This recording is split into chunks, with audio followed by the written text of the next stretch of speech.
Well, nice to be with you all. Thank you for inviting me to do this talk. So I'm going to talk about developing the Sangha through Dharma practice. So I thought I'd start by unpacking the title a bit. And then I'm going to talk a bit about Dharma practice in terms of ethics, meditation and wisdom and how they develop the Sangha. So when I first thought about this, this subject, I thought, well, can you have one without the other, Dharma without Sangha, or vice versa? Because the three jewels are so interlinked. Somebody said to me, it's like a three-cornered cushion. You pull one corner and the others come after. So clearly we need the Buddha, because without the Buddha, we wouldn't have the Dharma as he discovered and taught it. Could you have the Dharma without the Sangha? The Dharma is the teaching of the Buddha, and the term Dharma covers both practices and truths. So practices like meditation and ethics, and truths like everything is impermanent or everything arises in dependence on conditions. But either way, it's all about helping beings, and it's pragmatic and there to help us overcome suffering. So it absolutely has to be lived through people. It's not enough to study it intellectually. And could you have Sangha without the Dharma? Well, in theory, you could have a sort of academic study group or something, but it wouldn't be Sangha unless you were actually practicing. Then I was thinking again about this title. It's an interesting way round, because sometimes, I think normally we perhaps think about Dharma practice and how Sangha or friendship can help us practice the Dharma. And this way around, it's more like saying, well, develop the Sangha is a goal, and Dharma practice can help us with developing Sangha, that's a goal. So why would we want to develop Sangha? Well, it's natural if we benefit from something that we would want to share it. But also it's valuable. Sangha or spiritual friendship is definitely valuable in itself. Friendship is very precious in many people's lives, and I should think in anyone's life actually. There's a longing for love and connection, which is deep. And the ideal of spiritual friendship in particular, friendship between people who share values and spiritual aspirations, is a beautiful ideal. There's a lovely example in the life of the Buddha when he visits some disciples called the Aniruddhas, these three disciples, who are living together in harmony as milk and water blend, it says. So living affectionately and looking out for each other to the extent that they're of one mind. So they do this by practicing metta and appreciation of each other and looking out for each other's needs. So there's no difference really between self and other. So this is quite a high ideal, but maybe we've had a taste of it perhaps on retreat, for example. And the Buddha was delighted when he heard about how they were living. He very much taught the importance of spiritual friendship. In fact, he said it was the whole of the spiritual life. So one more thing about this title, I'm still on the title, is the idea of developing. I was thinking, what does that mean? So I was thinking it means both widening the Sangha in the sense of including more people, but also we can think of developing in the sense of going deeper in our existing friendships. Both things develop the Sangha. We can ask ourselves, how can I be a better friend? Also, we can think both individually and we can think collectively about this. So we can think, well, what can I do to develop Sangha? And also, what can we collectively do, say, to help our centre flourish? How can we reach more people? How can we make our centres as diverse and inclusive as they can be? And all these ways of developing Sangha can happen through Dharma practice. Okay, so now I'm going to look at Dharma practice in terms of ethics, meditation and wisdom. So this is the traditional formulation, the threefold way. So I'm mainly going to talk about ethics. And I'm going to talk about the 10 as well as the 5 precepts. I'm not sure whether everyone's familiar with the 10 precepts, but basically the 5, it's the first 4 plus extra mind precepts and speech precepts. I'll say a bit more as we're going through. So beginning with the first precept, to abstain from harm and practice loving kindness. This principle of metta underlies all the other precepts. Sometimes it's described more as an intention than a feeling. So I'm going to quote from Sanga here. Buddhism can be understood and practiced anywhere in the world because Buddhism addresses itself to the individual human being, regardless of race, nationality, caste, sex, or age. This is one of the reasons why I am a Buddhist. I believe that humanity is basically one. I believe it is possible for any human being to communicate with any other human being, to feel for any other human being, to be friends with any other human being. This is what I truly and deeply believe. This belief is part of my own experience. It is part of my own life. It is part of me. I cannot live without this belief, and I would rather die than give it up. To me, to live means to practice this belief. So this is basis of the precepts in metta and the truth of the interconnectedness of all beings. This sense of common humanity really helps to develop Sangha because it develops trust. It can allow people to relax and be themselves more. So ideally, the Sangha generates an atmosphere of kindness and interest and acceptance, which is quite palpable. Hopefully we've had this feeling entering a Buddhist centre. I know I sometimes think of Taraloka particularly, which is a retreat centre that I love, the Women's Retreat Centre in Shropshire. When I get there, I can just sort of relax, take a deep breath. I feel more spacious. I feel I can be myself because it's a space of kindness and acceptance where people are really committed to practice. And, you know, there may be difficulties, but they'll be okay, kind of thing. So the first three precepts are to do with the body or action. So there are, of course, many ways we can practice deeds of loving kindness, helping other people in all kinds of ways. So generosity can be of gifts, cards, money, keeping in touch, practical help, passing on knowledge or skills, looking after each other, giving time and energy. The traditional lists also include giving fearlessness, interestingly. So perhaps that can happen through praise and encouragement or through keeping calm ourselves. Perhaps especially now in this time of pandemic and lockdown, it's important to keep in touch and check up on each other. And also to help our centres and other charities financially if we're able to. Ultimately, the gift of the Dharma is traditionally seen as the highest gift, as only the Dharma can really help us get to the roots of suffering.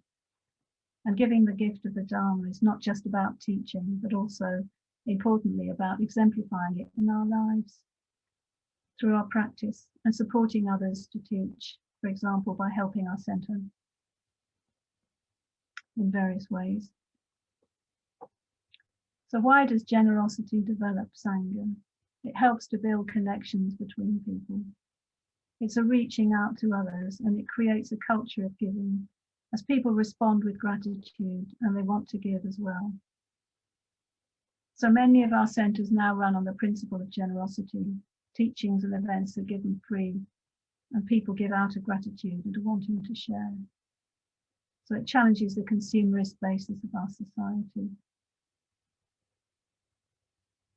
Sometimes people find it hard to receive, and that's also a practice. I know for myself, I generally I really appreciate people's generosity and I feel grateful. But I had some feedback a while back that I was quite hard to help. I think because I'm quite independent and I don't want to put people out. So sometimes I say no, but actually people find, some of my friends find that kind of a block to their generosity. So it's kind of, it was quite painful for them. So it was interesting. It was quite salutary actually to discover that. So we need to be able to receive. So the negative aspect of this precept is not taking the not given. And that involves being scrupulous about the small things. We might think it's all right to help ourselves too. And this can include not taking people's time and energy. For example, if we're talking at length without checking out that the other person has the time or the willingness to listen. So then the third precept of abstaining from sexual misconduct, or put positively, developing stillness, simplicity and contentment, is important in the Sanga. Sexual misconduct, which is defined as any way that we might harm others through our sexual behaviour, can be so damaging to the Sangha because it can cause so much hurt. Conversely, practicing stillness, simplicity and contentment, which includes but goes beyond the arena of sex and is to do with a less greedy or grasping attitude to life. More self-metta helps with this in that it leads to less dependency and neediness in our relationships and a more mettaful kind of love, whether it's for partners or friends. So then the speech precepts, so how do they develop Sangha? So ordinary society, let alone Sangha, can't function in an atmosphere of lies. We've got recent proof of this in the events in America, the disastrous effect of a lie about the election, and the rise of conspiracy theories. On a personal level, telling the truth creates trust. Lying is a kind of violence. It's a closing of the door, whereas being open connects us. So it might be that we can't talk about everything to just anyone, but hopefully we can develop at least a couple of friends with whom we can talk about anything. It can be such a relief to talk, to communicate more fully, expose our vulnerability and be honest. And people in the Sangha will take our confession seriously, and they'll take our aspirations and ideals seriously. In this way, we can go deeper in our communications and our friendships. So as well as speaking the truth, we have three other speech precepts which we commit to at ordination, but which are relevant to anyone who's practicing the Dharma. And one is kindly speech, which is an important way to develop Sangha. It can have such a positive effect, for example, expressing our appreciation, our affection and respect, our gratitude, affirming and encouraging, giving confidence, helps develop connection. So sometimes in a Sangha group, we make a point of rejoicing in each other's merits. And that's a really lovely thing to do. And we end up sort of saying things to people that we probably wouldn't say otherwise. In our society, it tends to be when we die that people rejoice in our merits, and then we're dead and we can't hear what they say. So it's just great to do it while we're alive. So speech creates an atmosphere. So it can be an atmosphere of anxiety and distrust, or it can be an atmosphere of kindness and harmony. And there's also sort of how do we speak about each other when we're not there, not just how do we speak to each other, but what do we say behind people's backs?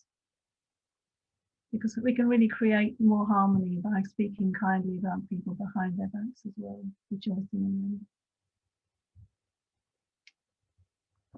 So kindly speech isn't just about being nice. Challenging speech can help us see our blind spots and can be a help in our spiritual growth. But it's important it comes from metta. So there's a sutta called the Abhaya Sutta where the Buddha gives a teaching to Prince Abhaya about what is worth saying or not. So it must be true and it must be beneficial. But interestingly, it doesn't have to be agreeable. Sometimes it's unpleasant to hear something critical about ourselves. But if it's beneficial, it's good to say it. But it has to be said at the right time. This is the other thing that the Buddha said. It has to be timely. So we need a place where we won't be rushed and interrupted. And the person needs to be willing to hear it as well. So the other two speech precepts, apart from kindly and truthful, are helpful and harmonious speech, which I've partly covered, but I'll just say also that helpful also means meaningful. So sometimes, there is a value in some small talk to break the ice, and it doesn't mean we've got to be terribly serious. But a lot of trivial chat can be quite draining. It feels like a waste of precious time with people. So as well as speech, listening is important. So giving others space to talk, giving our attention, not just waiting for our chance to butt in, but really taking an interest in what others say and how they are.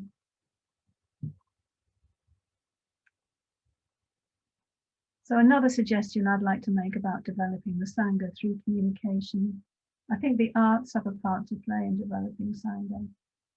If we paint or write poems or play music and so on, these are ways to express something which can't be expressed otherwise. Often it's a way of sharing our experience more deeply, our inspiration, our love of beauty. It can bring us into a realm of myth and imagination. And if we explore the work of great artists and writers together, that too is a way to deepen our communication and enrich our spiritual lives. So in Cambridge, we had for a couple of years before the pandemic closed the centre, we had a group called Catalyst, which was based on a similar group in Norwich. We met monthly for music or poetry events, interviews with artists, art exhibitions, drama, etc. It was a very enjoyable and positive way of coming together and getting to know each other in different ways. So this isn't something new, as there have been Triratna arts events for a long time, but it was an example of something we did locally, which wasn't difficult to organise and which did help to develop the Sangha, I think. So moving on briefly to the mind precepts. So mindfulness is essential because we can't practice the other precepts without awareness. To be skillful, we need to be aware of ourselves and our effect on others. So this precept is about encouraging activities that support clarity of mind and avoiding what clouds the mind. So alcohol is an obvious thing that clouds the mind, but so does distracting ourselves with lots of input, whether it's on the internet or getting overly busy. Can we make time in our busy lives for meditation, reflection, walks in nature, or just sitting and doing nothing at all? So the other mind precepts are to do with working on our habits of greed, ill will, and delusion. These underlie the other precepts. What goes on in our mind can feel private and less obvious, and therefore can seem less important. But we can fool ourselves. In fact, it can often be quite obvious to others what's going on in our minds. The mind is the root of our actions of body and speech. So if we can purify our minds, then the actions of speech and body will be more skillful. So this leads me on to meditation, because this is the way we work on our mind. And it's the second aspect of the threefold way of Dharma practice. So I think both the metta and mindfulness practices are important in developing Sangha, perhaps especially the metta bhavana. As I said earlier, the practice of metta is something that really underpins our Sangha and develops trust.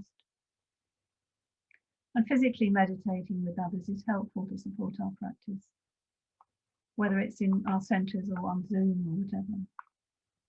And being with others who value meditation helps us keep us doing it regularly, as does having the chance to discuss our practice. So working with the stages of the metta bhavana has been a revelation in my life and really changed me, especially in the early days. Through doing the stages, I discovered a lot about myself, how harshly I spoke to myself, how the friend stage wasn't always as straightforward as I expected it to be. I learned to see people I didn't know, especially people in roles like shop assistants, who I tended to take for granted as three-dimensional people with lives of their own. I learned to work with anger and aversion to really transform some of my relationships and forgive people and get more perspective. And in terms of the world, to just be more aware of it and how I'm thinking of it, to notice and work on any prejudices and preferences, to see our common humanity. I think the more we all do this work on our mind, the more our friendships will benefit and the Sangha will grow and the deeper our connections will be. And the more welcoming and open-hearted we will be too, to people who come to our centres, as well as the more positive our effect will be on the world in whatever context we're in. These days with the pandemic, it's easy to be overwhelmed either by the suffering in the world or by our own struggles. And practicing metta can help us feel in some way we're helping, and also to feel less alone and more connected. As for mindfulness practice, because we're becoming more aware of what's going on with us, it helps us deepen Sangha as we have more of us accessible, more to share with our friends.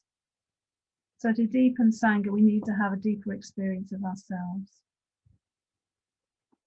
Also, we can access a sense of peace and stability, which is very helpful in life, both for our happiness and our ability to be present.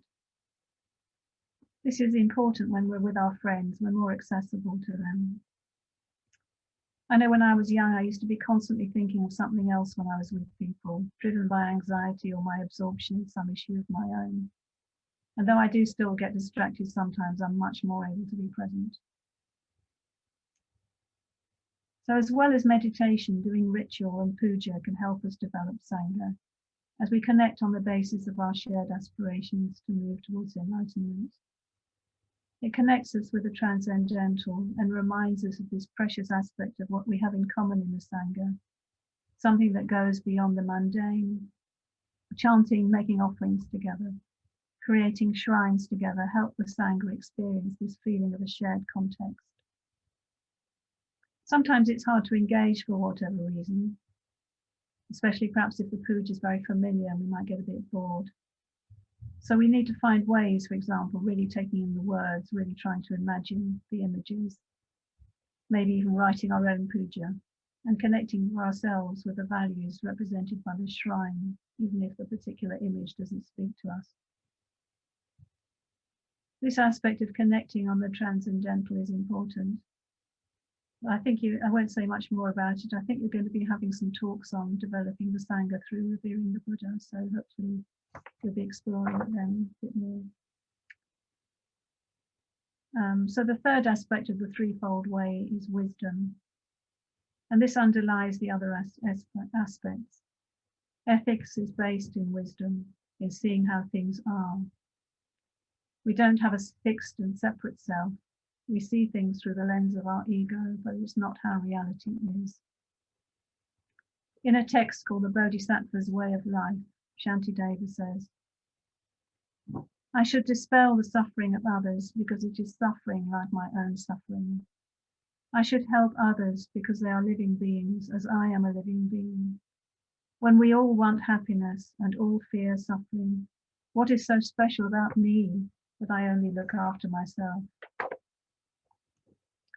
So I'm not special. I see things through the lens of my own ego, but suffering is suffering, whoever's it is. So if we really see this interconnectedness, this wisdom leads us to care for others, and this care develops Sangha.